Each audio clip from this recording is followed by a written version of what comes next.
The rain came down in sheets that May afternoon in 1945, turning the dirt road into a river of mud. Anna Weber clutched the small silver cross her mother had given her, feeling its edges press into her palm through the thin fabric of her pocket.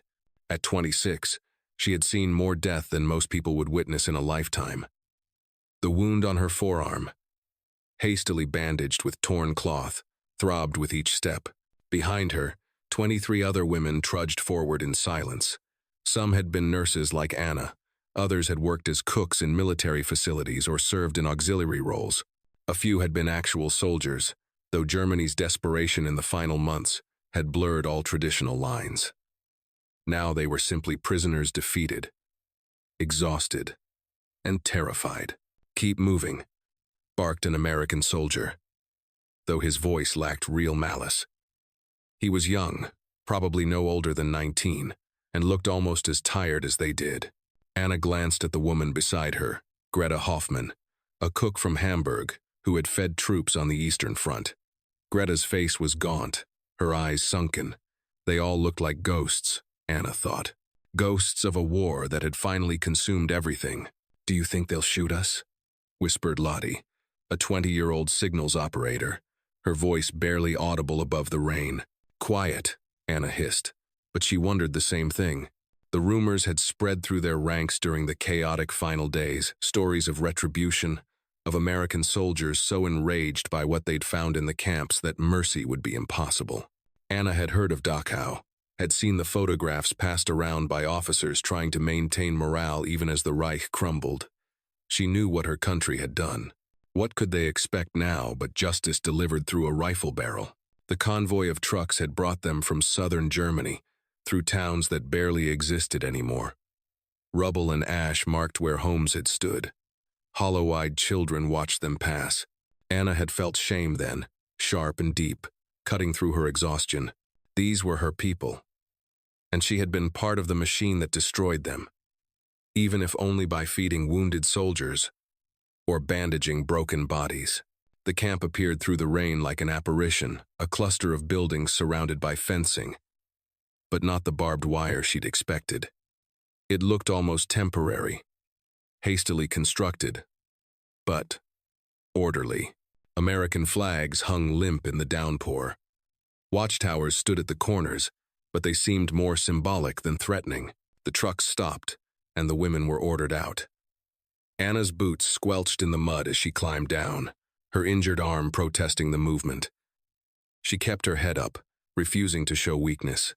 Pride was all she had left, foolish as that seemed now. An American officer stood waiting, rainwater streaming off his helmet. He held a clipboard and surveyed them with an expression Anna couldn't quite read. Not hatred, not contempt, something closer to weariness, or perhaps pity. "This way," he said in heavily accented German. The women followed, their wooden clogs and worn boots making soft sounds against the ground. The camp's interior was nothing like Anna had imagined. The buildings were clean, freshly painted even. Through one window, she glimpsed rows of cots with actual mattresses. Another building had a red cross painted on its side, a medical facility. Her heart beat faster. This couldn't be real. It had to be a trick, some elaborate cruelty before the real punishment began. They were led into a long building that smelled of wood and something else, something that made Anna's stomach clench painfully. She hadn't realized how hungry she was until that moment. The scent was warm, inviting, completely at odds with everything she'd expected.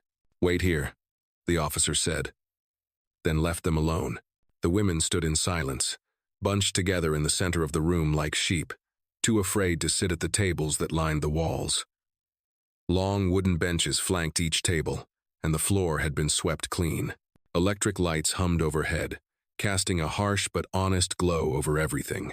"It's a test," murmured Greta. "They're seeing if we'll try to escape." "Escape where?" Anna replied softly. "The war is over. There's nowhere left to run." Staff Sergeant John Miller stood in the camp kitchen, staring at the supplies he'd been given to work with. Cornmeal, butter, potatoes, canned meat. Coffee, more food than he'd seen in one place since leaving Kansas 2 years ago. The irony wasn't lost on him.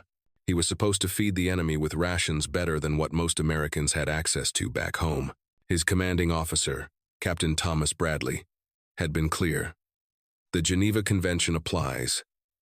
They're prisoners of war, not criminals. Feed them accordingly. John had nodded, but inside, his gut twisted. His older brother David had died at Normandy, cut down by German machine gun fire before he'd even made it off the beach. John had received the telegram 3 days before his own 18th birthday. He'd enlisted the following week, lying about his age, desperate to do something, anything, to make David's death mean something. Now here he was, 20 years old, a chef before the war and a field cook during it, ordered to prepare meals for women who'd served the regime that killed his brother. The logic was simple enough. These women hadn't been at Normandy. They weren't the ones who'd pulled triggers or dropped bombs.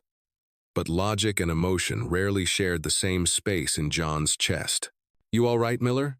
asked Private Eddie Carson, another cook who'd been assigned to the prisoner detail. Eddie was from Louisiana, a jazz pianist who'd been drafted and somehow ended up peeling potatoes for the U.S. Army. "Fine," John said, though he wasn't. "Let's get started." The orders were to prepare a standard meal, nothing fancy, just filling and nutritious.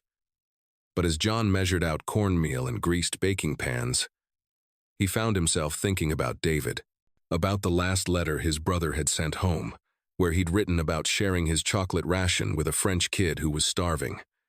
"We're fighting for something bigger than revenge," David had written. "We're fighting so people can eat dinner with their families again." John's hands moved automatically, mixing batter, cutting butter into portions, setting coffee to brew in the large percolators.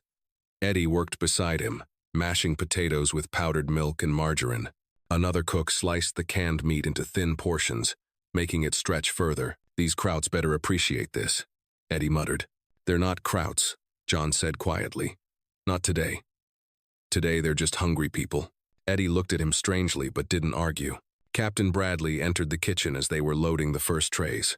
He was a thin man, older than most officers, with gray at his temples and lines around his eyes that suggested he'd seen too much. "How's it coming?" Bradley asked. "Should be ready in 10 minutes, sir," John replied. Bradley picked up a piece of cornbread, still warm from the oven, and examined it. "This is good work, Miller. Your mother teach you to cook?" "My grandmother, sir. She ran a diner in Topeka." "Well, she taught you well." Bradley set the cornbread down gently. "I know this isn't easy. Hell, none of this is easy. But humanity doesn't end just because a war does. Sometimes I think it's when the shooting stops that we find out what we're really made of." John didn't respond. He wasn't sure he agreed, but he also wasn't sure he disagreed. He just knew that in 10 minutes, he'd be carrying food to women who'd worn the uniform of the enemy, and he'd have to look them in the eye when he did it. "They're scared, you know," Bradley continued. "Terrified, actually. God knows what they've been told about us. Hell, God knows what we found in some of those camps. But these women..." He paused, choosing his words carefully. They were cogs in a machine. Maybe they believed in it. Maybe they didn't. But they're not the machine itself, and we're not becoming what we fought against by treating them like human beings. "Yes, sir," John said. Bradley left, and John returned to his work. He arranged the trays with care, cornbread in the center, still steaming. A portion of mashed potatoes on one side, the sliced meat on the other, a pat of butter on top of the bread, coffee in a tin cup, with sugar and condensed milk on the side. It looked like something his grandmother would have served at the diner, a simple meal but made with attention. "Time to serve it up," Eddie said. John picked up 2 trays, feeling their weight in his hands. Through the kitchen door, he could see into the long dining hall where the women waited. They stood clustered together, their faces pale and drawn. Most looked like they expected to be shot at any moment. One woman caught his attention, dark hair pulled back in a braid, her right arm bandaged. She was staring out a window at something John couldn't see, her expression distant. There was something in her face, a mixture of resignation and defiance, that reminded him of photographs he'd seen of his grandmother as a young woman during the Depression. That same look of someone who'd been beaten down but refused to break entirely. He took a breath and pushed through the door, Eddie behind him with more trays. Other cooks followed, forming a line. They began setting the trays on the tables, the metal making soft clanking sounds against the wood. The women didn't move. They stared at the food as if it might attack them. Number. Part 3. Suspicion and silence. Anna watched the American soldiers place trays on the tables with movements that seemed almost ceremonial. Each tray held the same arrangement: yellow bread of some kind, white mashed substance, sliced meat, and a steaming cup of something dark. The smells that rose from the food made her dizzy. Beside her, Lotte trembled. "What is it?" she whispered in German. "Food, apparently," Anna replied, though she didn't believe it. This had to be a test. Perhaps the food was poisoned, or perhaps they were expected to refuse it, to maintain some dignity as prisoners, and their acceptance would be used as propaganda. Look how eagerly the defeated Germans eat from American hands. Greta stepped forward first, always the brave one. She'd survived the siege of Stalingrad by sheer force of will, had fed soldiers with frozen horse meat and sawdust bread. She looked at the nearest American soldier, a young man with dark hair and Kansas written all over his honest face, and spoke in broken English. "We eat?" The soldier nodded. "Yes, ma'am. Please, sit down, ma'am." Anna almost laughed. They were being called ma'am like they were guests at a restaurant instead of prisoners of war. The absurdity of it made her head spin. Slowly, carefully, the women moved to the tables. Anna found herself sitting across from the dark-haired soldier, the one who'd spoken to Greta. He set a tray in front of her with surprising gentleness, and their eyes met for just a moment. His were brown, tired, but not unkind. She looked away quickly. The food sat before her, steam rising in delicate wisps.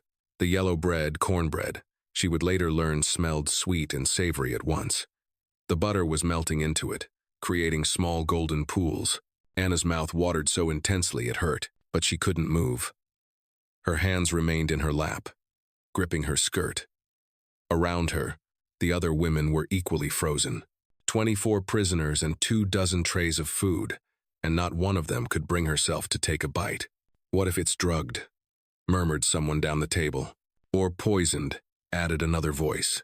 Anna looked at the cornbread again. Memory ambushed her. She was 8 years old in Munich, in her mother's kitchen. Her mother was making Maisbrot, a cornbread recipe she'd learned from a friend who'd emigrated to America before the First War. The smell had been similar, warm and comforting. Anna had sat at the kitchen table, swinging her legs, while her mother hummed and mixed batter in a yellow bowl. That life seemed like it had belonged to someone else. That Anna, the child who'd been safe and loved, and hadn't yet seen what humans could do to each other, was gone. But the smell of cornbread remained, a bridge across an impossible distance. The American soldiers had retreated to the edges of the room, watching but not approaching. The dark-haired cook stood near the kitchen door, his face unreadable. Anna noticed his hands were clenched at his sides, as if he was restraining himself from something. Anger? Disgust? She couldn't tell. Greta finally broke the paralysis. She picked up the fork beside her tray, took a deep breath, and cut a piece of the cornbread. She raised it to her mouth slowly, as if expecting it to burst into flames. Instead, she bit down, chewed, swallowed. Her eyes widened, then filled with tears. "Gott," she whispered. "Gott, I am Himmel." She took another bite, then another, and suddenly she was crying openly, her shoulders shaking. The other women stared at her in shock. "It's real," Greta sobbed in German. "It's real food. They're actually feeding us." Anna's hand moved before her mind fully processed the decision. She picked up her fork, cut a corner from the cornbread, and brought it to her lips. The texture was soft, slightly crumbly. The taste hit her tongue sweet, buttery, with a hint of salt and the earthy flavor of corn. It was still warm. Something broke inside her chest. A dam she'd been holding in place through sheer will suddenly shattered, and a sob escaped her throat. She tried to swallow the bite but could barely manage it past the tears.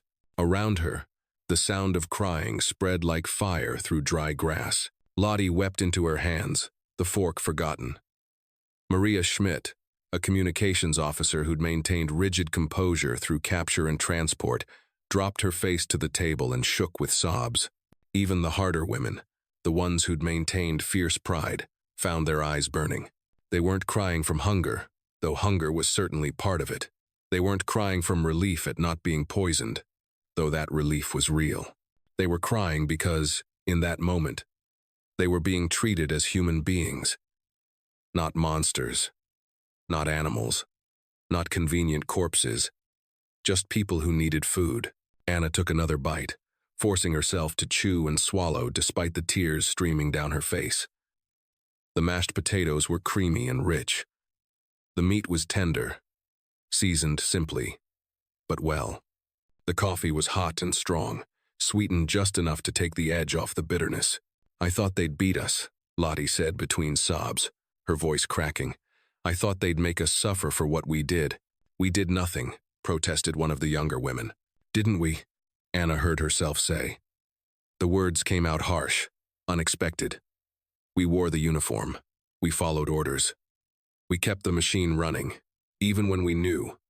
She stopped, unable to finish. What had they known? What had she known? She'd heard rumors, seen things that didn't make sense, encounters that suggested something terrible happening just outside her field of vision. But she'd told herself it was propaganda, exaggeration, the fog of war obscuring truth. Now she sat in an American prison camp, eating cornbread and crying, and the truth was undeniable in its absence from her excuses. "They're feeding us like humans," whispered Greta, staring at her tray as if it might disappear. "After everything, they're feeding us like we matter." Anna looked up through her tears and saw the American soldiers watching them. The dark-haired cook was still by the kitchen door, and his face had changed. The tension in his jaw had softened. His clenched hands had relaxed. He looked. She couldn't quite name the expression. Sad? Relieved? Vindicated somehow? Their eyes met again, and this time neither looked away immediately. Anna saw something in his gaze that she hadn't expected understanding. Maybe. Or perhaps shared sorrow. He had lost someone, she realized. She could see it in the way he stood, in the careful distance he maintained from hope. Anna set down her fork and impulsively pressed her hand to her chest in a gesture of gratitude. Then she touched her fingers to her lips and extended them toward him, a small motion, almost invisible, but deliberate. "Thank you." The soldier's throat worked. He nodded once, a barely perceptible dip of his chin, then turned and disappeared back into the kitchen. Number. Part 5. The Silent Men. John leaned against the kitchen counter, his hands gripping the edge hard enough to hurt. Through the small window in the door, he could hear the crying. It hadn't stopped. If anything, it had grown stronger, a chorus of weeping that filled the dining hall like a hymn in a church. "Jesus Christ," Eddie muttered beside him. "What the hell is happening out there?" "They're crying because we fed them," John said quietly. "Because we treated them like people instead of monsters." "They are the enemy," Eddie said, but his voice lacked conviction. "Were," John corrected. "They were the enemy. Now they're just defeated." He thought about David again. But this time the memory was different.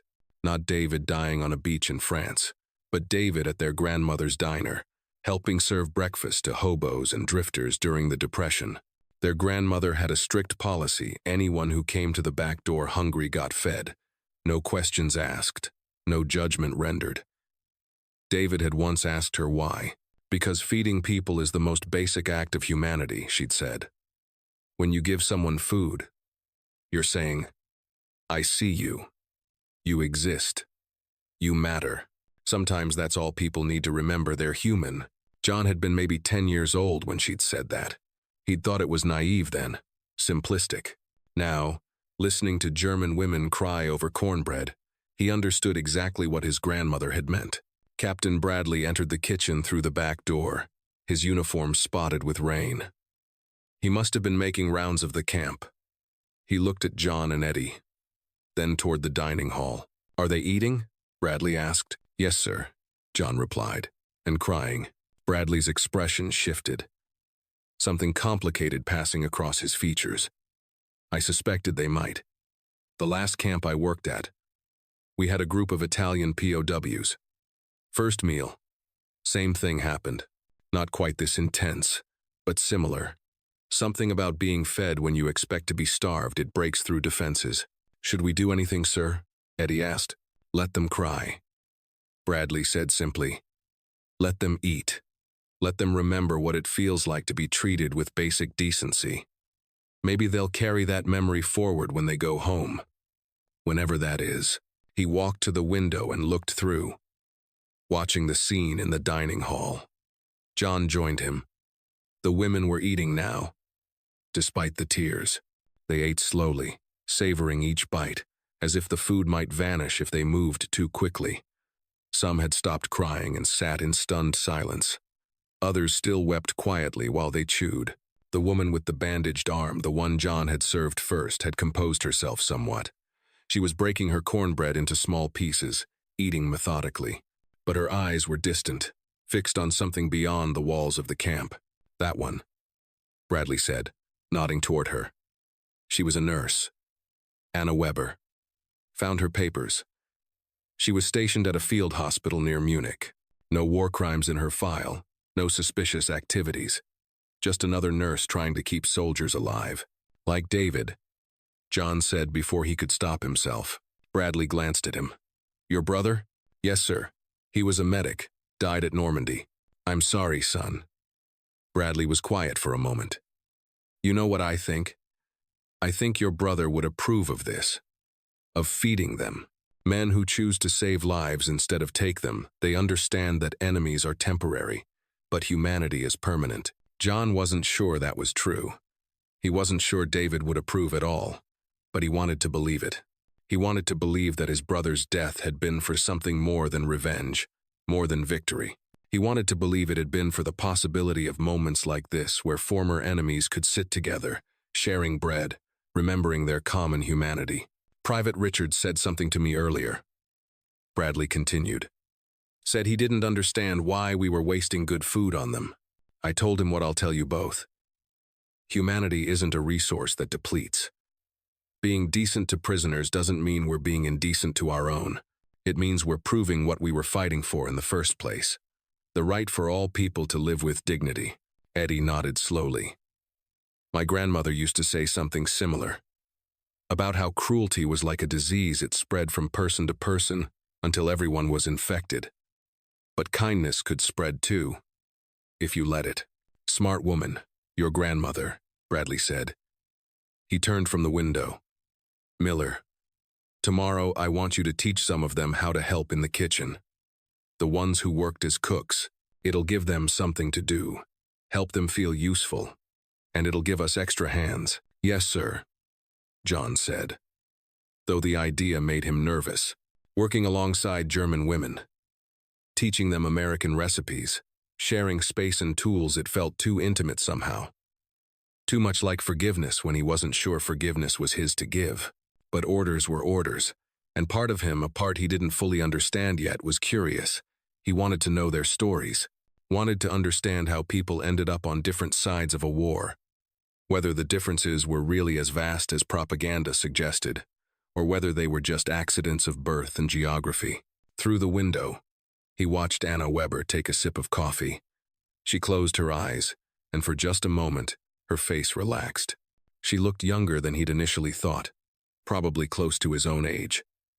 There were lines around her eyes, though, marks of exhaustion and stress that seemed carved into her features.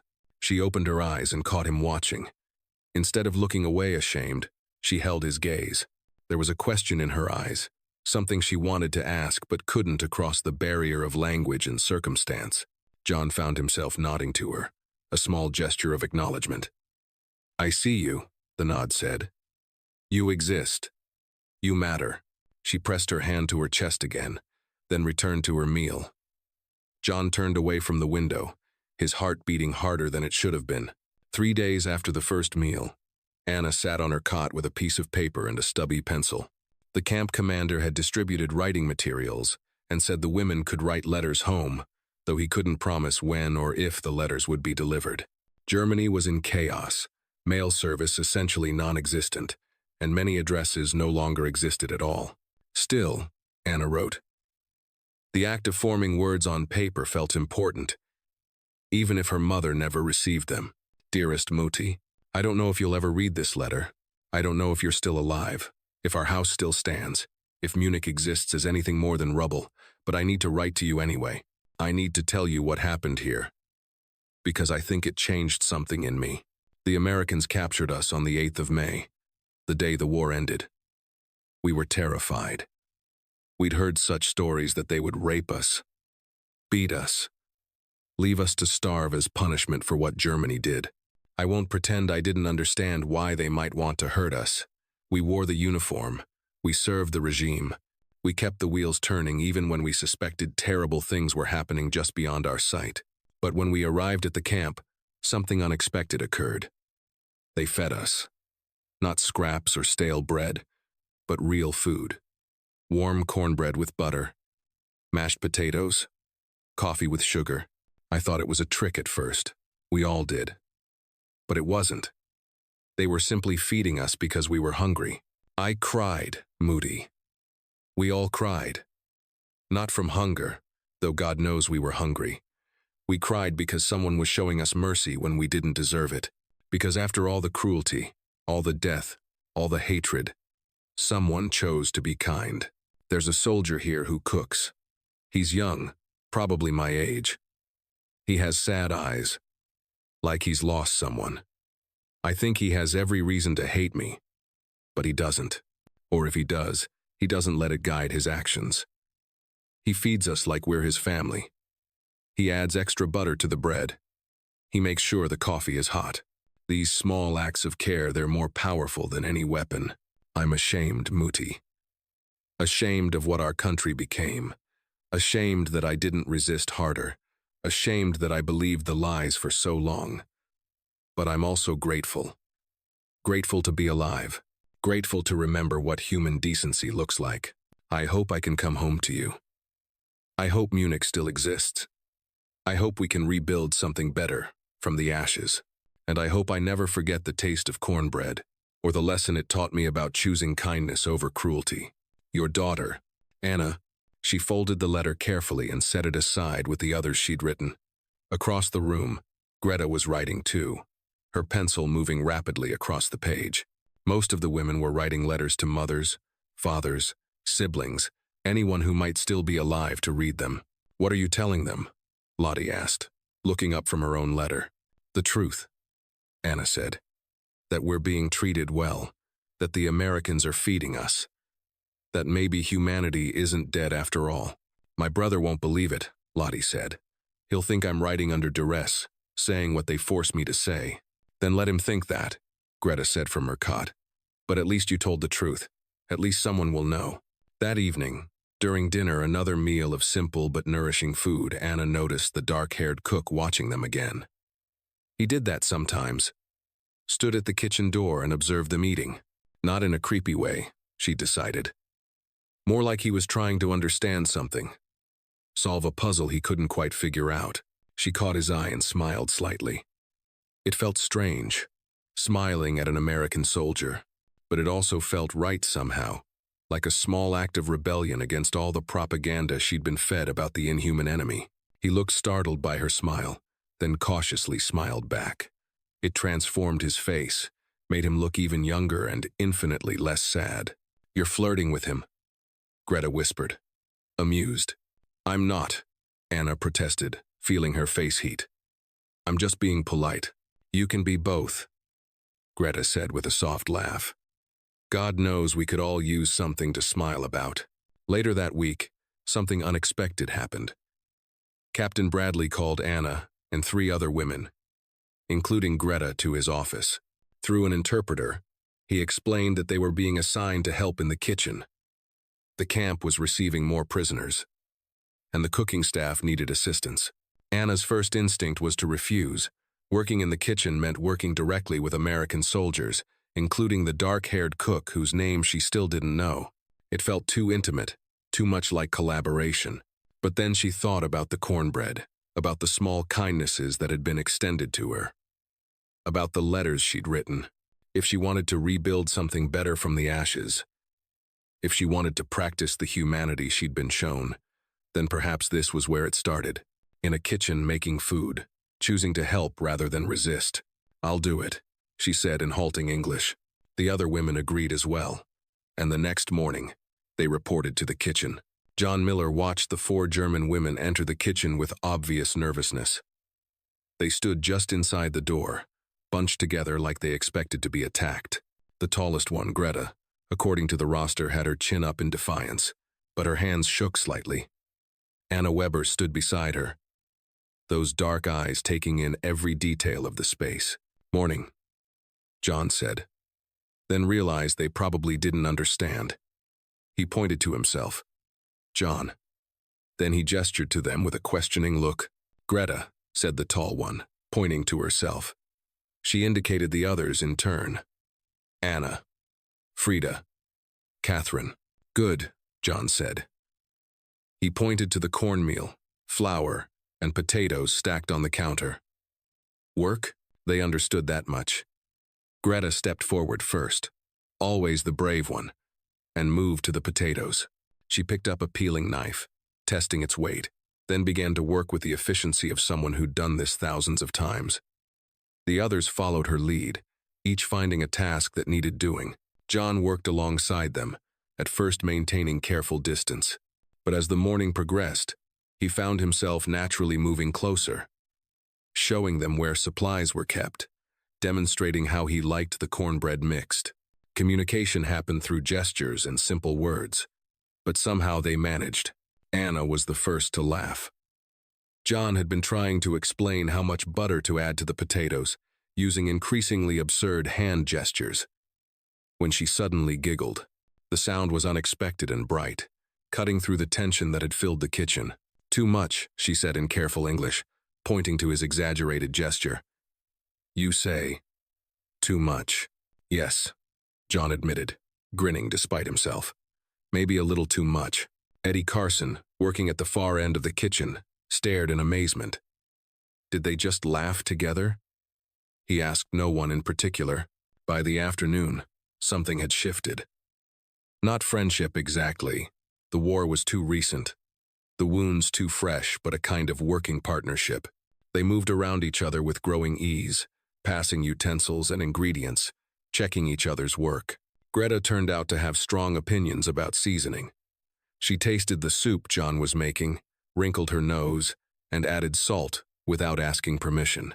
When he tasted it again, he had to admit she was right. "Better," he said, nodding approval. She smiled, a real smile that reached her eyes. "Good. You learn." The language barrier remained, but they developed a shorthand. Pointing, gesturing, the occasional shared word that both languages recognized. Coffee was universal. Bread was nearly the same. Numbers could be counted on fingers. Anna proved to be the fastest learner. She picked up English words with surprising speed, repeating them carefully until her pronunciation improved. John found himself teaching her without really meaning to, naming things as he used them, correcting her gently when she got something wrong. "This?" she asked, holding up a measuring cup. "Cup," he said. "Measuring cup. Measuring cup," she repeated slowly. "For how much?" "For measuring. Knowing how much of something to use." He demonstrated, scooping flour into the cup, leveling it off. "Ah," she said, understanding lighting her face. "We have also, but different word." She said something in German he couldn't understand, but he got the general idea. One afternoon, while teaching her to make coffee the American way, John caught himself telling her about his grandmother's diner. He didn't mean to. The words just came out. "My grandmother, she made coffee. Very strong. She said weak coffee was an insult to God." Anna's English was still limited, but she seemed to grasp the meaning. She smiled. "My mother also. Strong coffee," she say. She paused, searching for words, then switched to German, looking frustrated. Frida, who spoke a bit more English, Translated, her mother says coffee should wake the dead. John laughed, and Anna's face brightened at the sound. Yes, she said. Wake the dead, is right? That's right, John confirmed. Your English is getting better. She looked pleased, then suddenly shy. It struck him how young she was, how much life had been stolen from all of them by the war. She should have been worrying about normal things, romance, career, family. Instead, she was learning English in a prison camp, trying to find common ground with former enemies. As weeks passed, the kitchen became its own small world. News from outside filtered in. The war in the Pacific was still going. Germany was being divided, refugees were flooding across Europe, but inside the kitchen, life was simpler. There was flour to be measured, bread to be baked, vegetables to be chopped. They began exchanging recipes. Greta taught John how to make proper German potato pancakes. Anna showed him a strudel recipe her grandmother had used. In return, John taught them cornbread variations, American biscuits, and his grandmother's secret for making gravy. Your grandmother was wise woman, Greta said one day, her English improving. She teach you to cook with love. John felt his throat tighten. She taught me a lot of things. The conversations grew more personal over time. Carefully, respectfully, they began to share their stories. Not the politics, those wounds were still too raw, but the human details. Anna talked about growing up in Munich, about her mother's garden and her father's bookshop. John talked about Kansas, about wheat fields and summer storms. They discovered absurd similarities. Both had childhood dogs that hated baths. Both had been terrible at mathematics in school. Both loved the smell of bread baking more than almost any other scent. It's strange, Anna said one evening, her English now confident enough for real conversation. Before war, I think American people are very different. The propaganda say you are shallow, cruel, but you are just people, like us. Yeah, John said quietly. War makes it easy to forget that. My country forgot many things, Anna said, her voice heavy. We forget that other people are people. We forget kindness. We forget. She struggled for the word. Mercy. But you remembered, John said. You're here, learning, trying. Because you show me, Anna replied. The cornbread. The first meal. You show me that mercy is still real. The tension came from an unexpected direction. A new group of prisoners arrived in mid-June, German POWs from farther east, including several women who had been more deeply involved in Nazi party activities. They were harder, angrier, and viewed the existing prisoners with contempt. Anna first noticed it during dinner. A woman named Helga, maybe 40 years old with sharp features and sharper eyes, surveyed the meal with obvious disdain. She sat with her group, speaking in loud German that clearly wasn't meant to be private. Look at them, Helga said, gesturing toward Anna and the others. Eating American food like grateful dogs. Have they no pride? No loyalty? Greta stiffened beside Anna. Ignore her, she whispered, but Helga wasn't done. Germany may have lost the war, but that doesn't mean we have to lose our dignity. We should refuse this food. Show them we can't be bought with butter and bread. Then starve, Greta said sharply, loud enough for the whole room to hear. See how long your pride sustains you. Helga's group turned to stare. The dining hall, which had been filled with quiet conversation, fell silent. John and the other American soldiers tensed, hands moving toward their rifles though they didn't raise them. Anna felt something shift inside her, a decision crystallizing. She stood up slowly, drawing attention to herself. Her legs shook, but she kept her voice steady. You want to know why we eat their food, she said in German, addressing Helga but speaking to the whole room. Because they offered it.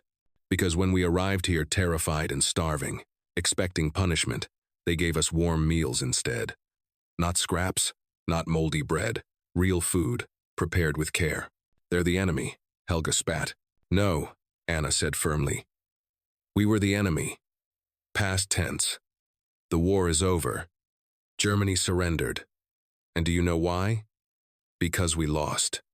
Because the regime we served committed unspeakable acts. Because we were on the wrong side. Gasps rippled through the room. Several of the newer prisoners looked furious, but many of the women who'd been there since May nodded in agreement. I wore the uniform, Anna continued. I followed orders. I told myself I was just doing my duty, just helping wounded soldiers. But I knew, deep down, I knew something was terribly wrong. I heard the rumors about the camps. I saw the cattle cars. I chose not to see, not to know, because seeing and knowing would have required me to act, and I was too afraid. Her voice broke, but she pushed on. So now I'm here, and yes, I eat their food. I eat it gratefully, because it reminds me that humanity still exists, that mercy is still possible, that maybe I can become something better than what I was. Helga stood up, her face red with anger. You're a traitor to Germany. Germany is gone, Anna said quietly. The Germany you remember doesn't exist anymore. Maybe it never really did. Maybe it was always a dream hiding a nightmare. So I'm not a traitor to Germany. I'm choosing to be loyal to something more important than a country. I'm choosing humanity. The silence that followed was profound. Then, slowly, Greta stood. Then Frida. Then Catherine. One by one, most of the women who'd been in the camp since May rose to their feet, standing with Anna. They didn't say anything. They didn't need to. The message was clear. John, who had been watching from the kitchen door, felt something swell in his chest. Captain Bradley had appeared beside him at some point, drawn by the commotion. They watched as Anna sat back down, her hands trembling, and picked up her fork. She took a deliberate bite of cornbread, chewed, swallowed. The other women followed her lead. Helga and her group remained standing for another moment, then sat down grudgingly. They didn't touch their food, but they didn't leave either. Did you understand what she said? Bradley asked John quietly. No, sir. My German's not that good. One of the translators was listening. She basically told them that eating our food doesn't make them traitors, it makes them human. That the war is over and it's time to choose humanity over ideology. John looked at Anna, who was eating mechanically now, her eyes fixed on her plate. She's brave. She's something. Bradley agreed. Most people would have kept their heads down. She stood up and said what needed to be said. That evening, John found a reason to seek Anna out. She was in the recreation area, staring out a window at the darkening sky. He approached carefully, not wanting to startle her. Anna, he said softly. She turned, and he saw that her eyes were red from crying. John. Hello. I heard what you said at dinner.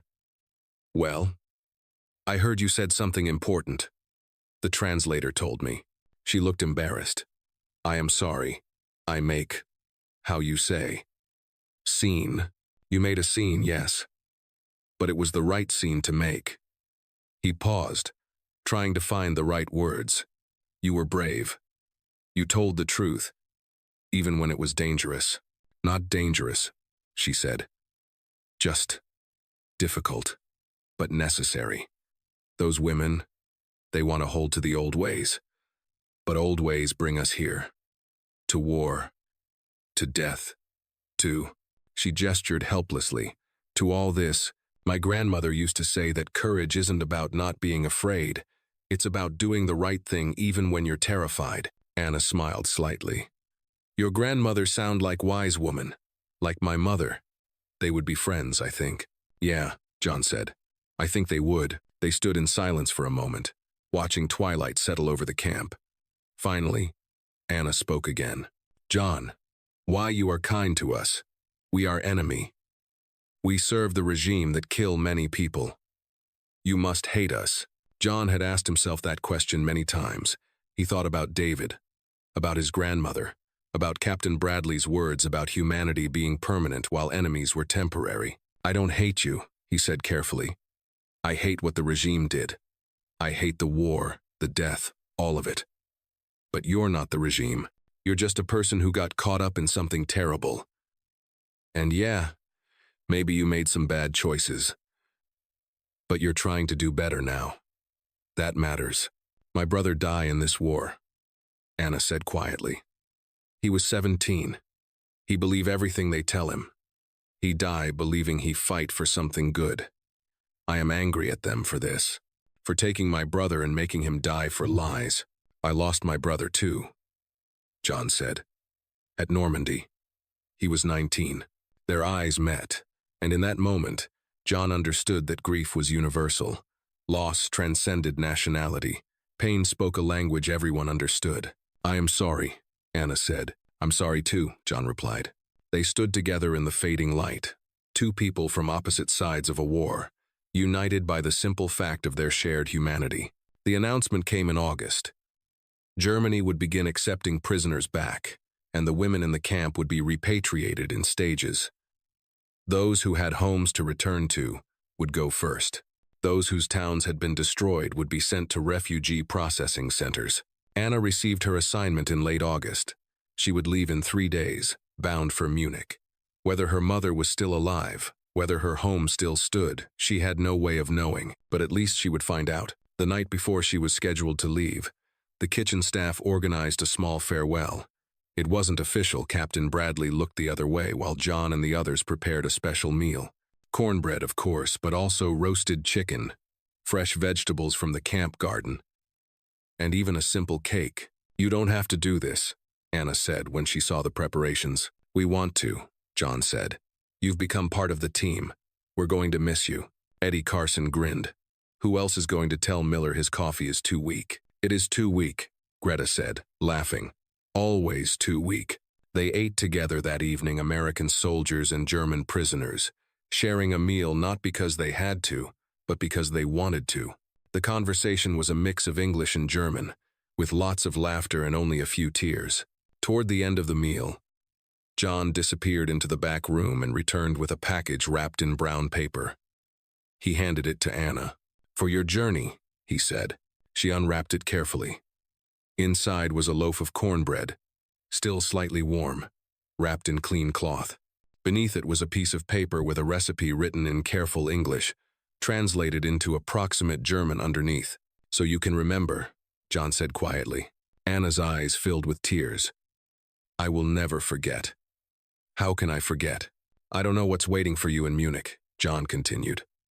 I don't know if things will be easy or hard, but I want you to have this.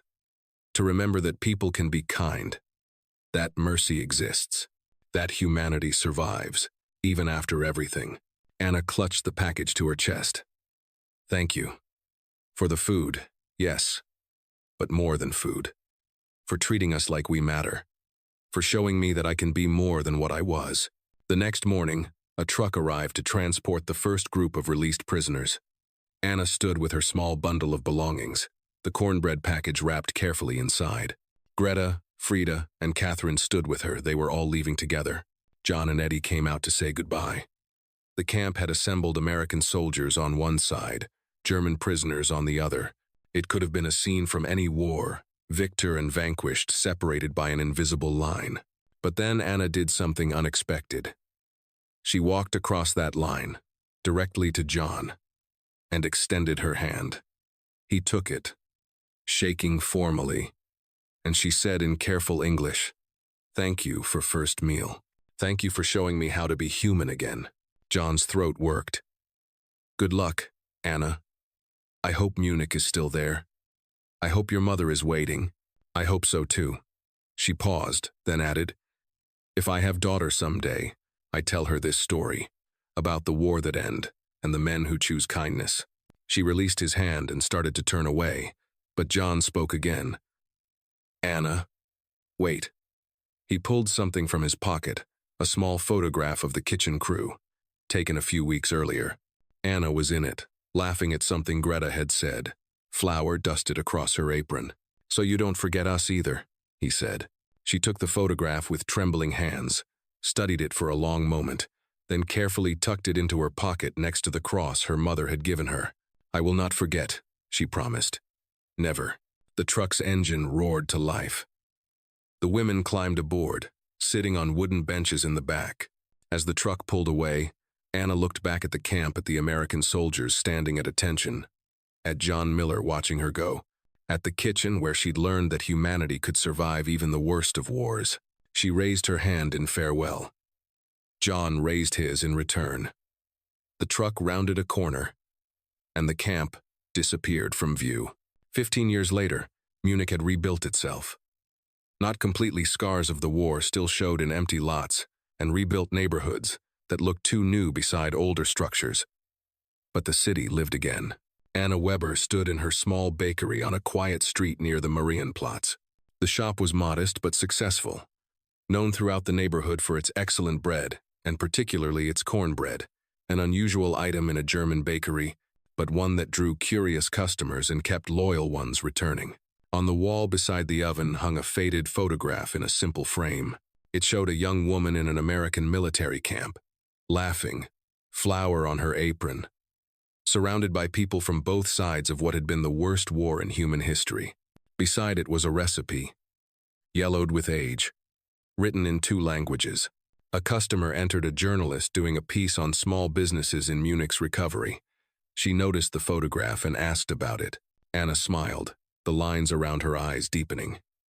She was 41 now, her dark hair showing threads of gray, but her eyes still held the same fierce light they'd had at 26. That photograph, Anna said, is from a prison camp in America at the end of the war. I was a prisoner, a German nurse, captured when Germany fell. The journalist looked surprised. You were a prisoner of war, but you're smiling in the picture. Yes, Anna said simply, because by the time that photograph was taken, I'd remembered what it meant to be human. She told the story then about the fear during the transport, about expecting punishment and receiving mercy instead, about the first meal that had broken through years of propaganda and hatred, about John Miller and the cornbread that tasted like hope. That first meal, Anna said, touching the photograph gently, changed everything. Not just for me, but for many of us. We expected to be treated as we had treated others, with cruelty, with vindictiveness. Instead, they fed us. They showed us kindness when we didn't deserve it, and in doing so, they taught us something more valuable than any punishment could have. They taught us that we could choose to be better. Do you still have the recipe? The journalist asked. Anna laughed. I've made cornbread nearly every day for 15 years. I don't need the recipe anymore. But I keep it on the wall to remember that mercy tastes like cornbread, that humanity survives even the worst darkness, that people can choose kindness over cruelty. Have you ever tried to contact the American soldier? John Miller? Anna's smile turned wistful. No. I think he gave me what I needed, and I gave him something in return, proof that his choice to be kind mattered. Sometimes that's enough.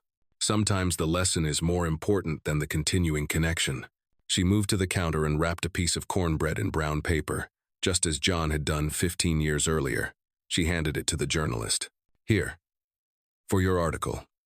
Tell people that in 1945, after the worst war in history, a group of American soldiers chose to feed their enemies instead of starving them. Tell them that one meal, one simple act of human decency changed lives. Tell them that mercy tastes like cornbread, and that we should never forget it. The journalist took the package, feeling its warmth through the paper. This is an extraordinary story. It's a human story, Anna corrected gently. And that's what makes it extraordinary. We had stopped seeing each other as human Germans and Americans, enemies defined by flags and uniforms. But in a kitchen, over bread and coffee, we remembered. We remembered that before we were enemies, we were people, and that after the war ended, we were still people, still capable of kindness, still connected by the simple fact of our shared humanity. That evening, after the bakery closed, Anna sat alone with a piece of cornbread and a cup of strong coffee. Sunlight slanted through the western window, casting golden light across the old photograph. She studied the faces there: Greta, who ran a restaurant in Hamburg now; John Miller, whose life she'd never learned; Captain Bradley, who'd made the choice to enforce Geneva with compassion; and herself, younger and damaged, but beginning to heal. "Thank you," she whispered to the photograph. "For the meal. For the mercy. For reminding me what it means to be human." She broke a piece of cornbread, felt its familiar texture, tasted its familiar flavor.